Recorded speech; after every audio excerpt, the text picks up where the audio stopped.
Hello friends, good morning. स्वागत है आप सबका हमारे यूट्यूब चैनल लर्नर्स क्लासेस पर। हम एनालिसिस कर रहे थे इकोनॉमिक्स घटना चक्र पूर्वावलोकन को। तो चलिए शुरू करते हैं। इससे पहले फ्रेंड्स आपसे रिक्वेस्ट है, यदि आप चैनल पर पहली बार हैं तो प्लीज़ चैनल को सब्सक्राइब कर लीजिएगा, वीडियो को लाइक कर दीजिएगा एंड शेयर करिए, एंड जो भी आपके सजेशन हो उसे कमेंट बॉक्स में ज़रूर बताइएगा। तो चलिए शुरू करते हैं। देखते हैं आज हमारा इसमें टॉपिक रहेगा मुद्रा एवं बैंकिंग। मुद्रा एवं बैंकिंग, पहले हम इसको जो है एक्सप्लेन करेंगे डिटेल में, फिर उसके बाद जिससे जो भी एमसीक्यू होंगे उसको देखेंगे। चलिए देखते हैं मुद्रा एवं बैंकिंग टॉपिक को। सबसे पहले बात करेंगे यहाँ पर हम मनी की। मुद्रा वह है जो मुद्रा का कार्य करे। मुद्रा में निम्न विशेषताएं होती हैं। मुद्रा की विशेषताएं जो है, तो ये मुद्रा सर्व स्वीकार्य होती है, मुद्रा वैधानिक मान्यता प्राप्त होती है, और मुद्रा एक रूप एवं जो है विभाजनीय होती है। मुद्रा विभाजनीय होती है। इसके कार्यों की बात करते हैं तो इसके कार्यों में जो है, तो इसके दो कार्य हैं। मुद्रा के कार्यों को जो है दो भागों में डिवाइड किया गया है। पहला है प्राथमिक कार्य और दूसरे हैं गौण कार्य। तो प्राथमिक कार्य जो है तो वो है इसके विनिमय का माध्यम, मूल्य व मापक, और इसके जो गौण कार्य हैं तो वे भावी भुगतान का आधार, मूल्य का संचय और मूल्य का हस्तांतरण। ये इसके गौण कार्य हैं मुद्रा के। अब बात करेंगे मुद्रा की मांग की। मुद्रा की मांग सामान्य तौर पर तीन कार्यों हेतु की जाती है। किसके लिए? जो है ट्रांजैक्शन उद्देश्यों की पूर्ति के लिए, या लेन देन जो है उद्देश्यों की पूर्ति के लिए, और सतर्कता उद्देश्य अर्थात जो है क्या आकस्मिक आवश्यकताओं की पूर्ति हेतु, और सट्टा उद्देश्यों अर्थात क्या है आकस्मिक अवसरों के लाभ कमाने हेतु इसकी जो है क्या मुद्रा की मांग की जाती है। अब बात करेंगे मुद्रा की पूर्ति की। भारत में मुद्रा की पूर्ति का नियमन भारतीय रिजर्व बैंक के द्वारा किया जाता है। भारत में मुद्रा की पूर्ति हेतु न्यूनतम निधि प्रणाली अपनाई जाती है। इसके तहत न्यूनतम 20 करोड़ रुपए की निधि रखकर भारतीय रिजर्व बैंक कितनी भी मुद्रा जो है छाप सकता है। ये 200 करोड़ रुपए के जो है न्यूनतम क्या है, 200 करोड़ रुपए की न्यूनतम निधि रखकर भारतीय जो आरबीआई है वो कितनी भी मुद्रा छाप सकता है। और इस 200 करोड़ की निधि में 115 करोड़ जो है क्या होना चाहिए, स्वर्ण में रखने होते हैं, जबकि 85 करोड़ रुपए क्या होती हैं, वो विदेशी प्रतिभूतियों में रखने होते हैं। भारत में मुद्रा की पूर्ति को 4 मापकों के आधार पर जो है इसमें मापा जाता है। तो वो देखते हैं। यम-1 में क्या होता है, प्रचलन में करेंसी प्लस मांग, और प्लस क्या होता है जमा, जो भी डिपॉजिट हो। यम-2 बराबर क्या है, यम-1 प्लस क्या होता है डाक खाने की जमाएं, और यम-3 जो है तो ये यम-1 प्लस सावधि जमाएं, और यम-4 में जो है तो वो यम-3 प्लस डाक खाने की जमाएं जो है ये इसके मापक हैं मुद्रा के। इन मुद्राओं की तरलता का जो है क्रम कुछ इस प्रकार है। इनकी तरलता का क्रम देख लेते हैं। इनकी तरलता का जो है क्रम इस प्रकार है कुछ, यम-1, यम-2, यम-3 और लास्ट में यम-4। और व्यापकता का क्रम जो है तो इसका जस्ट अपोजिट है, पहले यम-4 फिर यम-3 फिर यम-2 फिर यम-1। यहाँ पर यम-3 को क्या है, जो क्या है बृहद मुद्रा कहा जाता है, ब्रॉडर, इसको जो है ब्रॉडर मुद्रा कहा जाता है। किसको? यम-3 को। देखते हैं नेक्स्ट।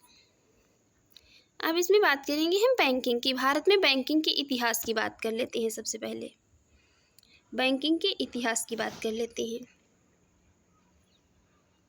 आधुनिक काल में भारत में बैंकिंग का प्रारंभ जो है कब से हुआ था, तो ये 1770 ईस्वी में बैंक ऑफ हिंदुस्तान की स्थापना के साथ हुआ था। किसके साथ? बैंक ऑफ हिंदुस्तान की स्थापना के साथ, जो कि यूरोपीय प्रबंधन के तहत कलकत्ता में पहला बैंक था। 1786 ईस्वी में जनरल बैंक ऑफ इंडिया की स्थापना हुई। भारत में सबसे पहला प्रेसिडेंसी बैंक जो है 1806 में बैंक ऑफ कलकत्ता स्थापित हुआ था, जो वर्ष 1808 में बैंक ऑफ बंगाल के जो है यही क्या हो गया, बाद में 1808 में बैंक ऑफ बंगाल हो गया। इसके बाद 1840 ईस्वी में जो है तो ये बैंक ऑफ बॉम्बे तथा 1843 ईस्वी में बैंक ऑफ मद्रास अस्तित्व में आए। आगे चलकर वर्ष 1921 में इन्हीं तीनों प्रेसिडेंसी बैंकों को मिलाकर जो है तो ये इंपीरियल बैंक ऑफ इंडिया का गठन किया गया, जो जुलाई 1955 को राष्ट्रीयकृत होकर क्या हो गई, एसबीआई के रूप में सामने आया।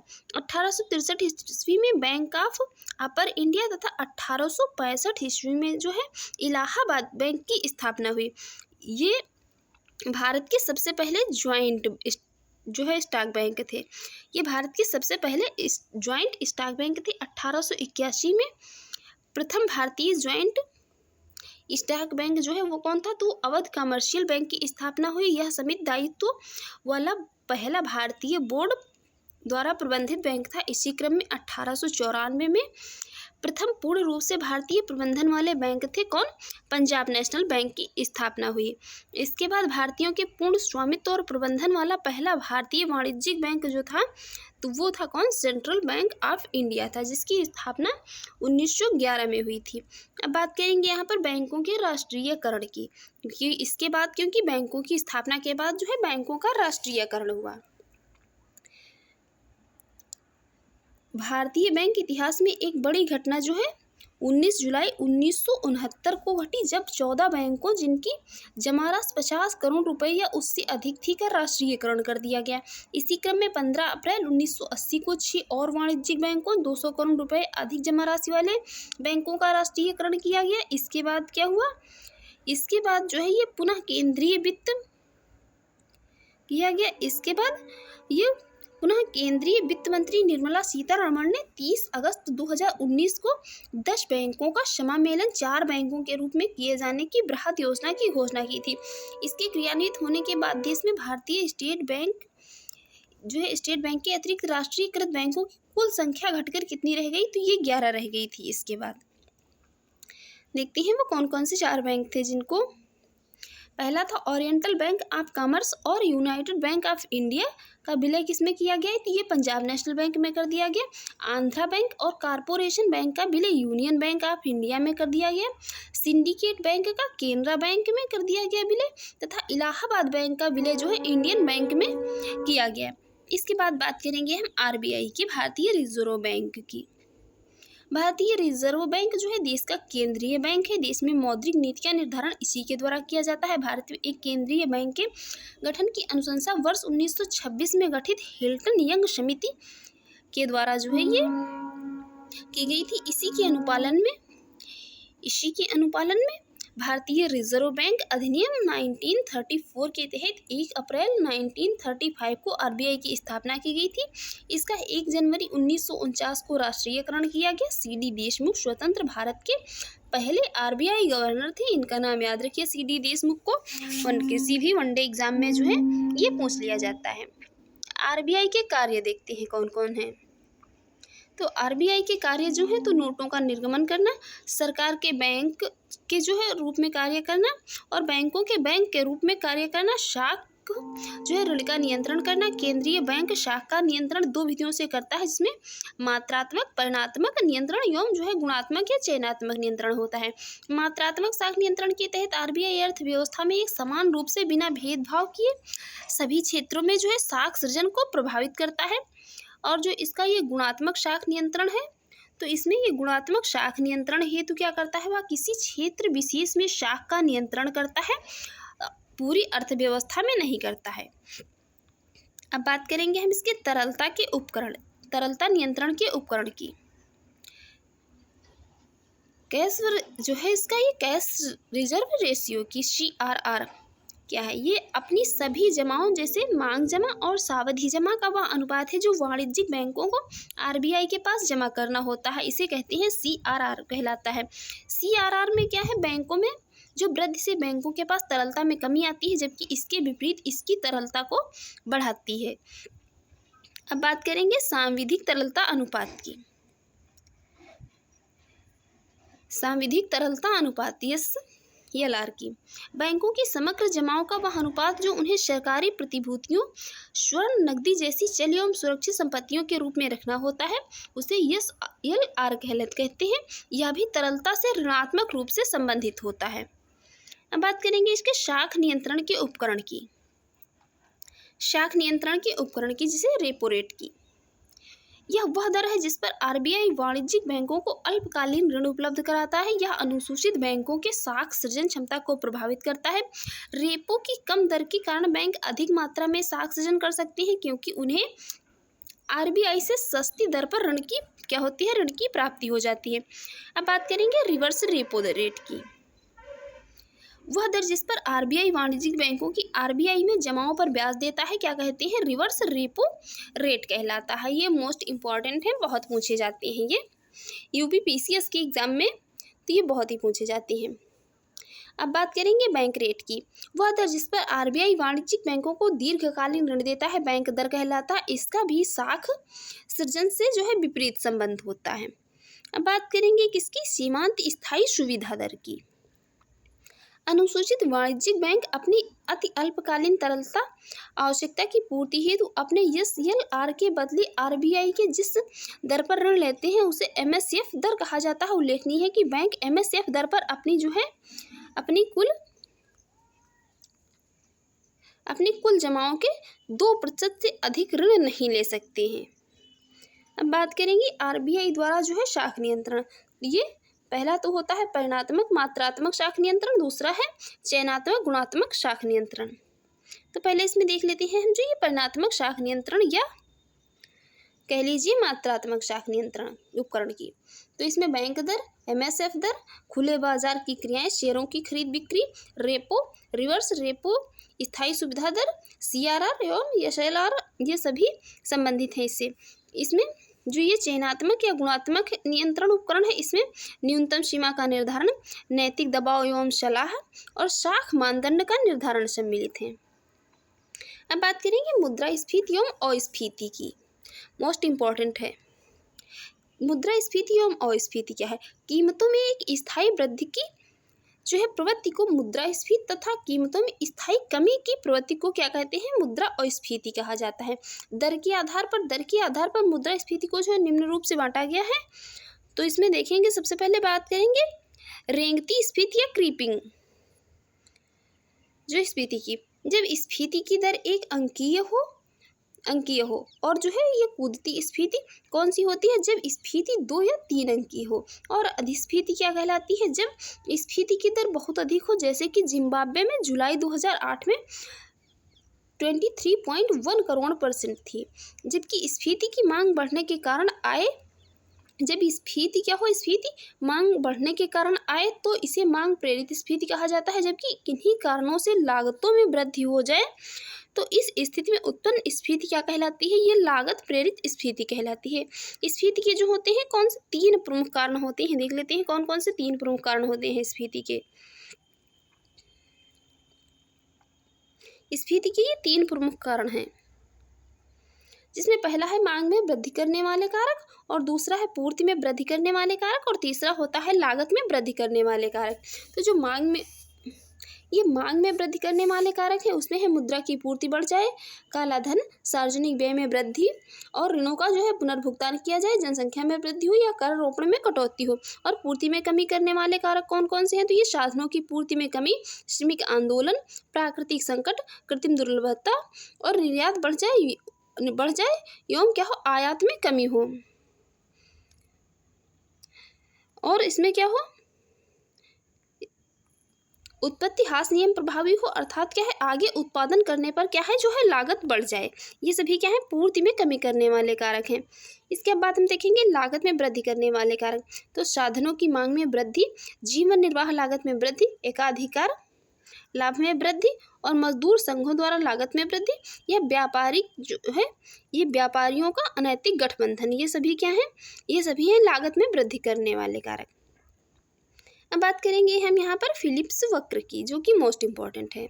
फिलिप्स वक्र वर्ष 1958 में A.W. विलियम फिलिप्स ने मुद्रास्फीति दर एवं बेरोजगारी के मध्य अल्पकालिक संबंध की व्याख्या की। उसके अनुसार अल्पकाल में बेरोजगारी दर एवं मुद्रास्फीति के मध्य व्युत्क्रम संबंध होता है, अर्थात स्फीति दर पर नियंत्रण क्या है, बेरोजगारी को बढ़ाएगा। यहाँ पर देख लेते हैं ये फिलिप्स वक्र को।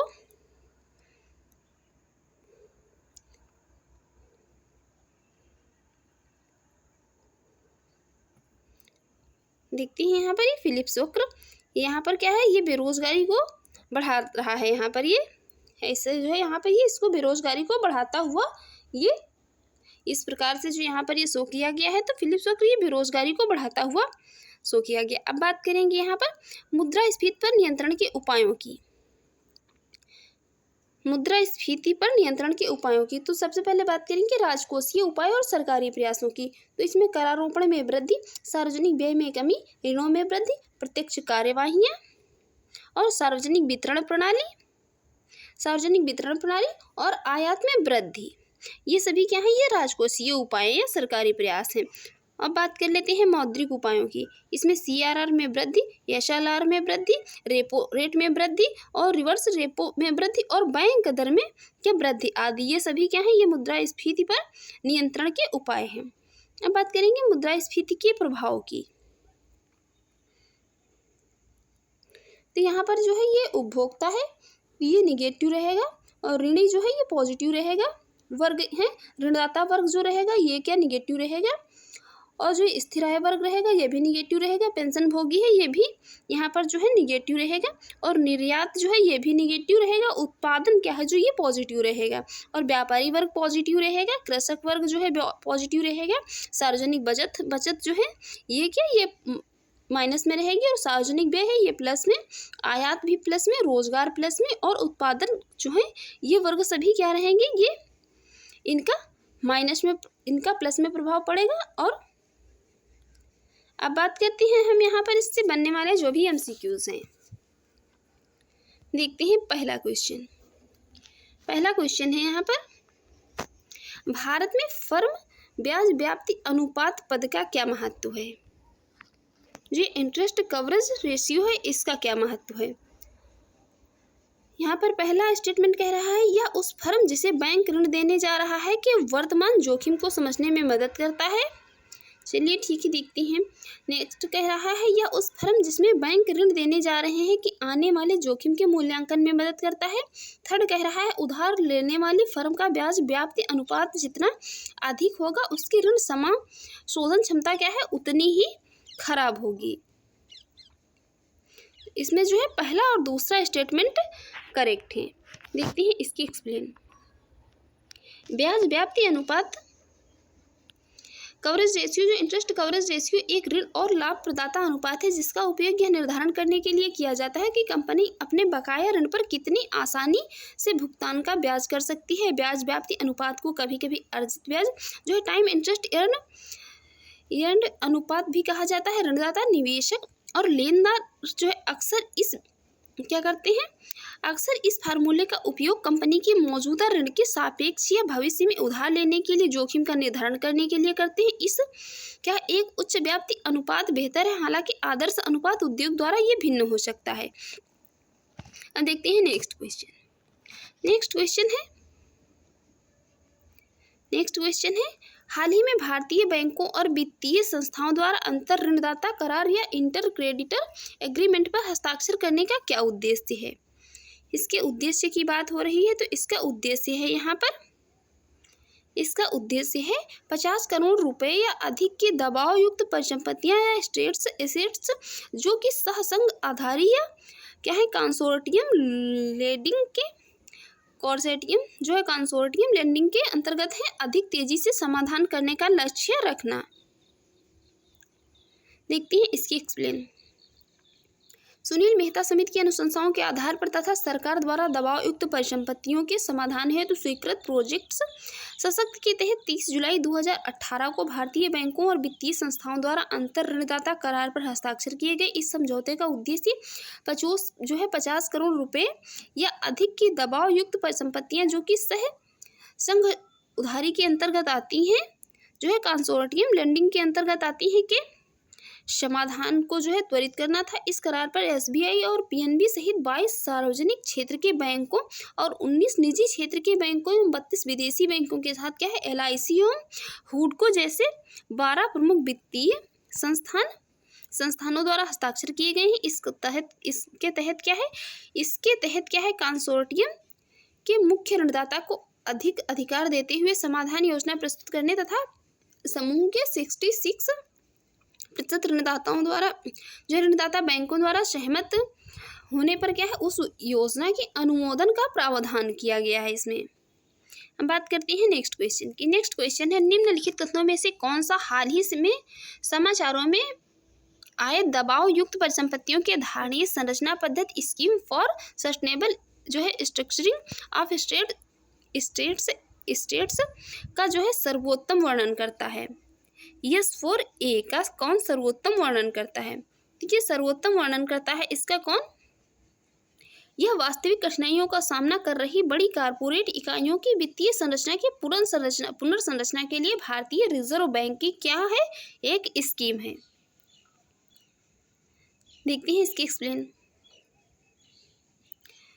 13 जून 2016 को भारतीय रिजर्व बैंक द्वारा दबाव युक्त परिसंपत्तियों के धारणीय संरचना पद्धतियों के लिए योजना है यह, और इसमें क्या है, एक संबंधित सूचना जारी की गई थी। ये योजना क्या है? वास्तविक कठिनाइयों का सामना कर रही कारपोरेट इकाइयों को वित्तीय संरचना के पुनर्संरचना हेतु भारतीय रिजर्व बैंक की योजना है। इसमें रिजर्व बैंक ने क्या किया है? इसकी वास्तविक कठिनाइयों का सामना कर रहे और वित्तीय पुनर्संरचना करने का गहन समन्वय रखने वाले प्रतिष्ठानों हेतु इस योजना जो यस 4A को लागू किया। यह योजना पूरा संरचना करने में रियायत प्रदान करती है, जिसमें एक विश्वसनीय ढांचे के अंतर्गत भारी मात्रा में ऋणों को बट्टा खाते में डालने और क्या होगा, भारी मात्रा में इसका प्रावधान किया गया है।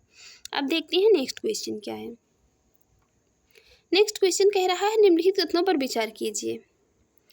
स्टेटमेंट दिया गया है यहाँ पर, भुगतान प्रणाली आंकड़ों के भंडारण स्टोरेज ऑफ पेमेंट सिस्टम के संबंध में भारतीय रिजर्व बैंक के हाल का निवेश, जिसे प्रचलित रूप से डेटा डिक्टेट के रूप में जाना जाता है, भुगतान प्रणाली प्रदाताओं पेमेंट सिस्टम प्रोवाइडर्स को समादेशित करता है कि यह क्या समादेशित करता है? देखते हैं। यह समादेशित करता है कि वे यह सुनिश्चित करेंगे कि उनके द्वारा संचालित भुगतान प्रणालियों से संबंधित समग्र आंकड़े एक प्रणाली के अंतर्गत केवल भारत में भंडारित किए जाएं। देखते हैं इसकी एक्सप्लेन। भुगतान प्रणाली आंकड़ों के भंडारण स्टोरेज ऑफ पेमेंट सिस्टम के संबंध में भारतीय रिजर्व बैंक 6 अप्रैल 2018 को जारी निर्देश भुगतान प्रणाली प्रदाताओं को समादेशित करता है कि उनके द्वारा प्रचालित भुगतान प्रणालियों से संबंधित समस्त आंकड़े केवल भारत में ही प्रणाली में संग्रहित किए जाएं। इन आंकड़ों में मैसेज भुगतान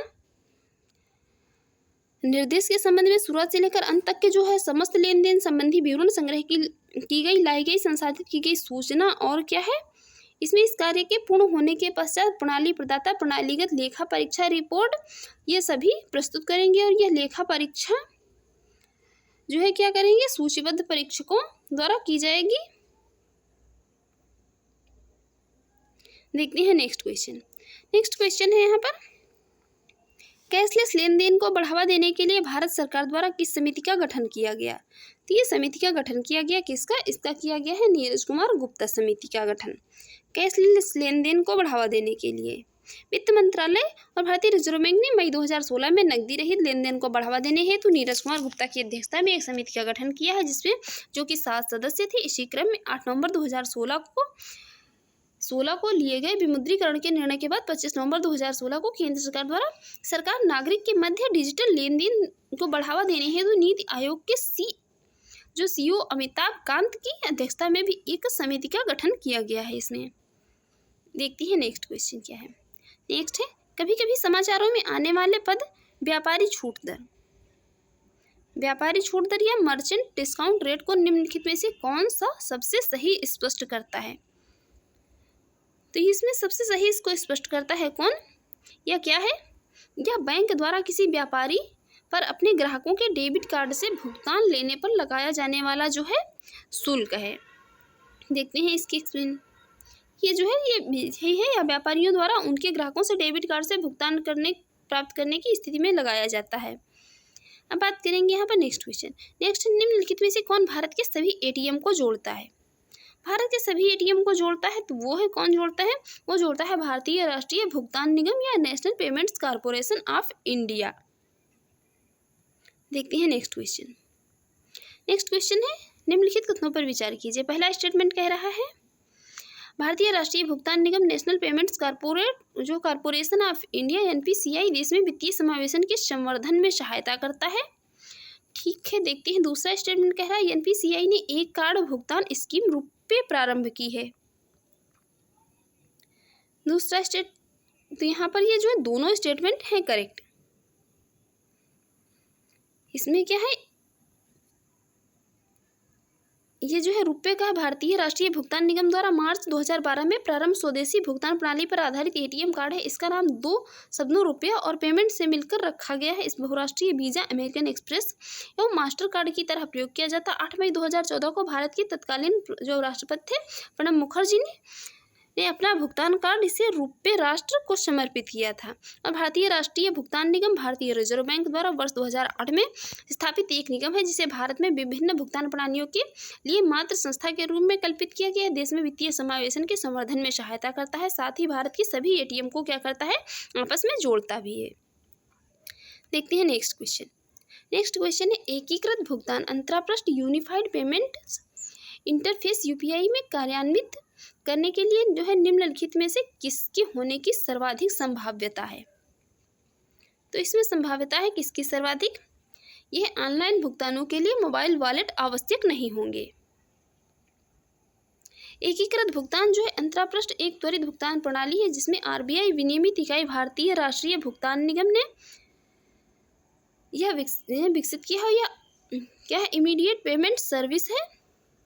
इसमें क्या होगा, अवसंरचना पर आधारित यही दो पक्षों के बैंक खातों के बीच पैसों के तुरंत लेन देन को क्या होगा, स्मार्टफोन के माध्यम से ये संपन्न किया जा सकेगा। और यह ग्राहक को एक बैंक खाते से भिन्न व्यापारियों को ऑनलाइन या ऑफलाइन भुगतान करने की सुविधा प्रदान करता है, वह भी बिना किसी क्रेडिट कार्ड के। देखते हैं नेक्स्ट क्वेश्चन। नेक्स्ट क्वेश्चन है कभी कभी समाचारों में आने वाले बिटकॉइंस के संदर्भ में कौन कौन से कथन सही हो रहे हैं। बहुत चर्चा में रहा था, बिटकॉइंस मोस्ट इंपॉर्टेंट है। बिटकॉइंस पहला स्टेटमेंट कह रहा है बिटकॉइंस की खोज खबर देशों के केंद्रीय बैंकों द्वारा की जाती है। ये स्टेटमेंट है यहाँ पर करेक्ट। दूसरा स्टेटमेंट कह रहा है बिटकॉइन के पते वाला कोई भी व्यक्ति बिटकॉइन के पते वाले किसी अन्य व्यक्ति को बिटकॉइंस भेज सकता है या उसे प्राप्त कर सकता है। बिल्कुल सही कह रहा है, भेज भी सकता है, प्राप्त भी कर सकता है। तीसरा स्टेटमेंट कह रहा है ऑनलाइन अदायगी दोनों तरफ से किसी भी तरह की पहचान के बिना की जा सकती है। ये स्टेटमेंट भी करेक्ट है। ऑनलाइन जो है पेमेंट के लिए किसी को जानना जरूरी नहीं है, बगैर जाने भी ये की जा सकती है। देखते हैं इसकी एक्सप्लेन। बिटकॉइंस एक क्रिप्टो करेंसी या आभासी मुद्रा है। इसका जो है विकास किसने किया था, इसका विकास जिसने किया था उसका नाम याद रखिए, सातोशी नाकामोतो। छदम नाम वाले प्रोफेसर ये प्रोग्रामर या प्रोग्रामरों का समूह द्वारा ये किया गया था। यह एक ब्लॉकचेन आधारित इलेक्ट्रॉनिक भुगतान प्रणाली है। यह केंद्रीय बैंकों के नियंत्रण से परे है। यह एक पीयर टू पीयर प्रणाली है, जिसमें क्या होता है बिटकॉइन के पते वाले दो व्यक्ति एक दूसरे से बिटकॉइन का लेन देन कर सकते हैं। इसके अंतर्गत क्या होता है, उपयोगकर्ताओं द्वारा बिना किसी मध्यस्थ एवं बिना किसी पहचान को उजागर किए इसमें लेन देन किया जा सकता है। देखते हैं नेक्स्ट क्वेश्चन। नेक्स्ट क्वेश्चन कह रहा है non fungible tokens. Non fungible tokens NFTs के संदर्भ में निम्नलिखित कथनों पर विचार कीजिए। तो पहला स्टेटमेंट कह रहा है वे भौतिक परिसंपत्तियों की अंकीय निरूपण डिजिटल जो है रिप्रेजेंटेशन को सुकर बनाते हैं। तो बिल्कुल सही है। दूसरा कह रहा है वे अन्य क्रिप्टोग्राफिक टोकन्स हैं जो किसी ब्लॉकचेन में विद्यमान होते हैं। ये स्टेटमेंट भी करेक्ट है। तीसरा स्टेटमेंट कह रहा है उनका तुल्यता पर व्यापार या विनिमय किया जाता है और इसलिए उनका वाणिज्यिक लेन देन के माध्यम के रूप में इस्तेमाल किया जा सकता है। ये स्टेटमेंट हो जाएगा यहाँ पर इनकरेक्ट। देखते हैं नेक्स्ट क्वेश्चन, क्योंकि इसको अभी हम एक्सप्लेन कर चुके थे इसलिए। नेक्स्ट क्वेश्चन है निम्नलिखित कथनों पर विचार कीजिए। 3 स्टेटमेंट दिए हैं। पहला स्टेटमेंट है जनता के पास मुद्रा, बैंकों के पास जो है मांग जमा डिमांड डिपॉजिट्स है, बैंकों के पास जो है क्या समय जमा टाइम डिपॉजिट्स। इनमें से कौन से भारत में व्यापक धन यम 3 में शामिल हैं। तो ये क्या है, ये जो है हमको लगता है सभी शामिल हैं। राइट आंसर होगा ऑप्शन डी।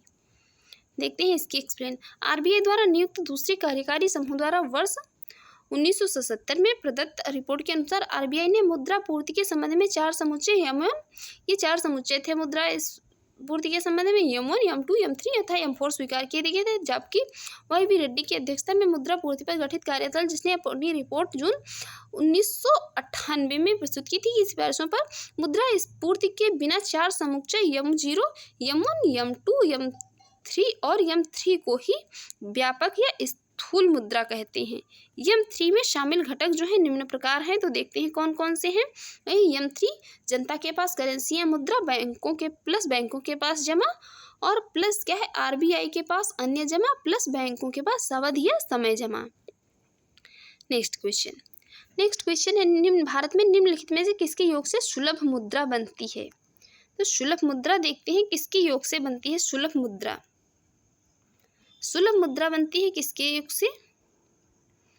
ये बनती है जनता के पास करेंसी से, बैंकों की मांग जमा राशि से, बैंकों में जो है सर्वाधिक जमा राशि से, और भारतीय रिजर्व बैंक में अन्य जमा राशि से।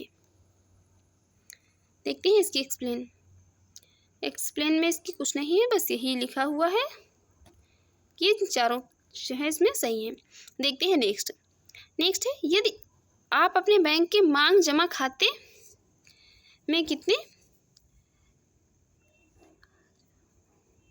जो 1 लाख की नगद राशि निकालते हैं, तो अर्थव्यवस्था में तात्कालिक रूप से मुद्रा की समग्र पूर्ति पर इसका क्या प्रभाव पड़ेगा?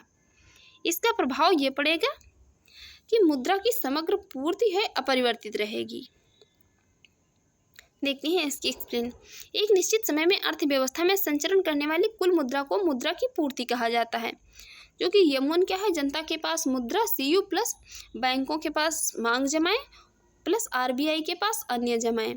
M2 क्या होती है? M2 बराबर होता है M1 प्लस डाकघर बचत खातों, जो ये बचत बैंकों में बचत जमाएं होती हैं। M3 क्या है, जनता के पास मुद्रा प्लस बैंकों के पास जमा प्लस RBI के पास अन्य जमा प्लस बैंकों के पास सावधि या समय जमा। और M4 जो है, तो ये M4 क्या है, M4 M3 प्लस डाकघर बचत संस्थाओं में कुल जमा और राष्ट्रीय बचत प्रमाण पत्रों को ये छोड़कर। देखते हैं नेक्स्ट है, निम्नलिखित तरल परिसंपत्तियों पर विचार कीजिए। इसमें तरलता का जो है क्या है, घटते हुए क्रम में बताना है इनको।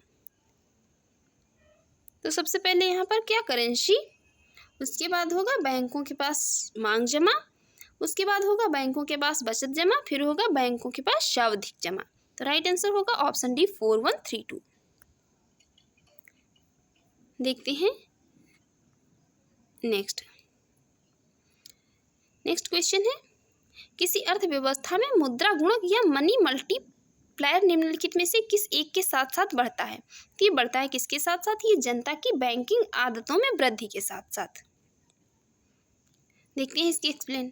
किसी अर्थव्यवस्था में मुद्रा गुणक उसकी मौद्रिक आधार और मुद्रा आपूर्ति के संबंध को व्यक्त करता है या बैंकों द्वारा अपनी जमाओं के आधार पर ऋण सृजन करने की क्षमता को बताता है। जनता की बैंकिंग आदतों में वृद्धि के साथ साथ बैंक जमाओं में वृद्धि होने से बैंकों द्वारा अधिक ऋण सृजन करना होगा। क्या ये बैंकों को अधिक ऋण इसमें सृजन करना होगा, जिसमें चलन में मुद्रा के बढ़ने से मुद्रा गुणक में वृद्धि होगी। दूसरी ओर आरक्षित नकदी अनुपात CRR में या सांविधिक नकदी अनुपात SCLR में वृद्धि से बैंकों की ऋण सृजन क्षमता कम होने से मुद्रा गुणक में क्या है, कमी आएगी। इसमें ये कुछ इस प्रकार रहेगी। यहाँ पर बैंकों की जनता की बैंकिंग आदतों में वृद्धि होगी, फिर बैंक जमाओं में वृद्धि होगी, फिर बैंकों द्वारा अधिक ऋण सृजन किया जाएगा। उसके बाद क्या होगी, मुद्रा आपूर्ति में भी वृद्धि होगी, उसके बाद मुद्रा गुणक में भी वृद्धि होगी।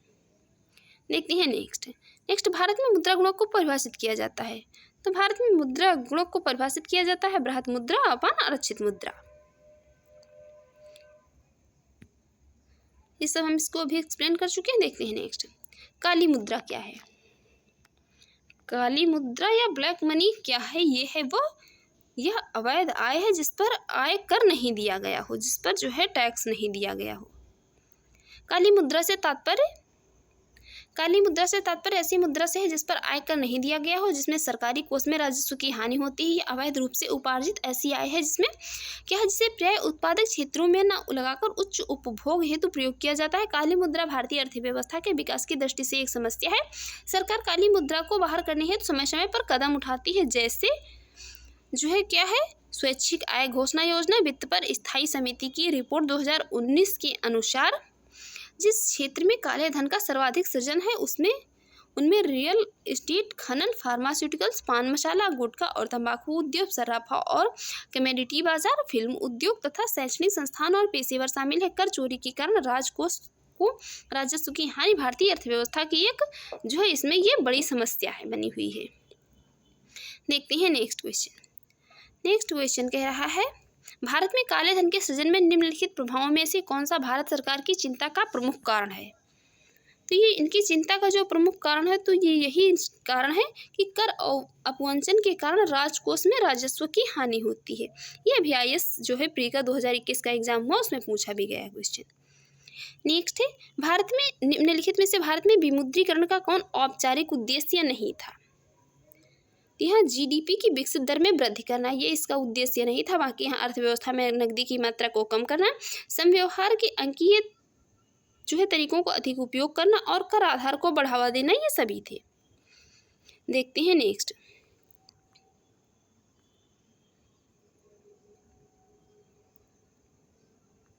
देख लेते हैं इसकी एक्सप्लेन इंपॉर्टेंट है। सरकार ने 8 नवंबर 2016 को ऐतिहासिक घोषणा के तहत 2 उच्चतम मूल्य 500 और 1000 रुपये के नोटों का विमुद्रीकरण कर दिया। इसके एक झटके में अर्थव्यवस्था के प्रचलन की जो है 86% मुद्रा अवैध घोषित हो गई है। नोट 30 दिसंबर 2016 तक बैंकों में जमा कराए गए। इसके 4 मुख्य उद्देश्य जो थे, इसके 4 मुख्य उद्देश्य ये थे कि भ्रष्टाचार पर अंकुश लगाना, नकली नोटों की छपाई पर लगाम लगाना, आतंकवादियों द्वारा इन उच्च मूल्य नोटों के प्रयोग पर लगाम लगाना और विशेषकर जो कालाधन संचित करने में लगे थे उन पर रोक लगाना। जिन्होंने बेचारों ने संचित किया होगा उनकी क्या है हालत हुई होगी समझ सकते हैं। देखते हैं नेक्स्ट क्वेश्चन। नेक्स्ट क्वेश्चन है भारत में कागजी मुद्रा प्रथम बार कब शुरू की गई थी। ये शुरू की गई थी कब। भारत में कागजी मुद्रा प्रथम बार शुरू की गई थी 1862 में। भारत में कागजी मुद्रा की शुरुआत की गई थी कब। सर्वप्रथम बैंक ऑफ हिंदुस्तान द्वारा 1770 से लेकर 1832 जनरल बैंक ऑफ जो है ये general bank of Bengal and Bihar के द्वारा 1773 से 75 में वारेन हेस्टिंग्स द्वारा स्थापित की गई थी। तब बंगाल बैंक जो 1784 से 91 द्वारा की गई थी और 1861 के पेपर करेंसी एक्ट द्वारा भारतीय तत्कालीन ब्रिटिश सरकार ने निजी और प्रेसिडेंसी बैंकों से कागजी मुद्रा के निर्गमन का अधिकार ले लिया। तत्पश्चात भारत सरकार द्वारा सर्वप्रथम कागजी मुद्रा जारी की गई जो 1 मार्च 1862 से प्रभावी थी। देखते हैं नेक्स्ट क्वेश्चन। नेक्स्ट क्वेश्चन है मुद्रा की दशमलव प्रणाली के साथ साथ प्रचलित नया पैसा कब पैसा हो गया। ये कब हो गया।